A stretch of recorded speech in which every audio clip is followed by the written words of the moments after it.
దేవుని సన్నిధికి వచ్చినప్పుడు మనం ఎంతో సంతోషంగా, ఉత్సాహంగా వస్తాం. ఎందుకంటే దేవుడు సృష్టికర్త. ఆయన మనలను మన నుండి ఆయన స్తుతి అర్పణ కోరుకుంటున్నాడు.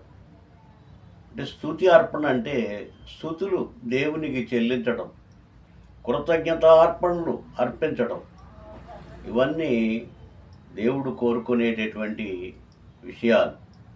మనం అలాగ ఉండడానికే దేవుడు మనల్ని పుట్టించినట్లుగా మనం చూస్తున్నాం. ఈ 100వ కీర్తన చూస్తే, సమస్త దేశములారా యెహోవాకు ఉత్సాహధ్వని చేయుడి, ఆయనే మనలను పుట్టించను, మనము ఆయన వారం, ఆయన మేపు గొర్రెలమై ఉన్నాము.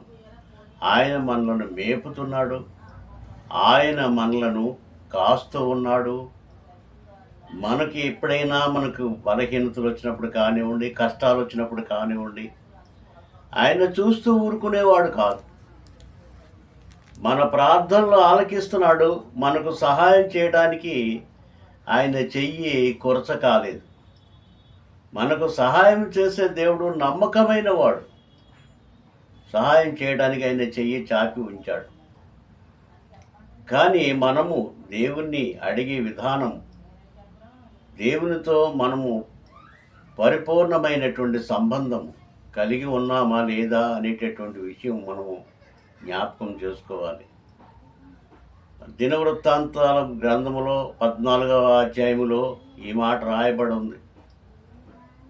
ఏ మాట అంటే, నా పేరు పెట్టబడిన నా జనులు తమను తాము తగ్గించుకొని పూర్ణ హృదయంతో, పూర్ణ బలముతో తమ చెడుతనాన్ని విడిచిపెట్టి నన్ను అడిగిన ఎడల నేను వారి ప్రార్థన ఆలకించి వారి దేశమును స్వస్థపరచుదును.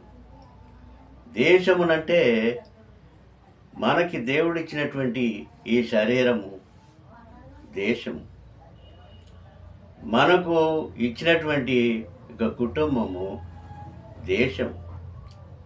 మనకి ఏదైతే దేవుడు అనుగ్రహించాడో అది దేశం. దాన్ని స్వస్థపరుస్తానంటున్నాడు. స్వస్థపరుస్తాను, నీకు ఆరోగ్యం ఇస్తాను, నిన్ను బలపరుస్తాను అంటున్నాడు. కాబట్టి దేవుని యందు విశ్వాసం ఉంచిన వారు కదలక నిత్యము నిలుచు సియోను కొండవలేనుందురనేటటువంటి వాక్యాన్ని మనం జ్ఞాపకం చేసుకుంటే, అన్యజనులైతే, దేవుణ్ణి ఎరగని వారైతే ఎంతెంతో కష్టపడిపోతూ ఉంటారు.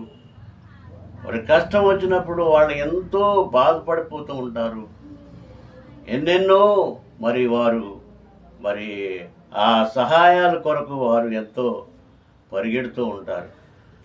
కానీ ప్రభువునందు నమ్మిక ఉంచి వారు కదిలించబడరు. సియోను కొండవలె బలముగా ఉంటారు. దేవుని సహాయం కొరకు ప్రార్థన చేస్తూ ఉంటారు. ఆ ప్రార్థన ఆలకించే దేవుడు మనకు నమ్ముకొనదగిన సహాయకుడని వాక్యం సెలవిచ్చిన రీతిగా ఆయన నిజముగా నమ్ముకొనదగిన వాడు. ఆయన మన ప్రార్థనలు ఆలకింపక చెవులు మూసుకునే దేవుడు కాదు. ఆయన చెవులు మన ప్రార్థన వైపు ఆయన ఉంచి ఉన్నాడు. మన ప్రార్థనలు ఆలకించి మనకు సహాయం చేయడానికి ఎంతగానో మనల్ని ప్రేమిస్తున్న దేవుడు ఆయన కనిపెడుతూ ఉన్నాడు. కాబట్టి సహోదరుడా, సహోదరి, నీకు శ్రమ వచ్చిందని, నీకు కష్టం వచ్చిందని దేవునికి దూరం అయిపోతున్నావా? దేవుణ్ణి వదిలిపెట్టి దూరంగా వెళ్ళిపోతున్నావా?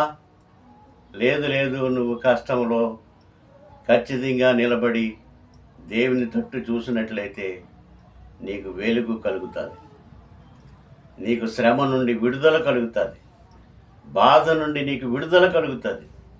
దేవుడు నీ ప్రార్థన ఆలకిస్తాడు, నీకు సహాయం చేస్తాడు. నమ్మకమైన దేవుడు అనేటటువంటి విషయాన్ని నువ్వు జ్ఞాపకం చేసుకోవాలని మనవి చేస్తున్నాను. ఆయన నమ్మకమైన దేవుడు.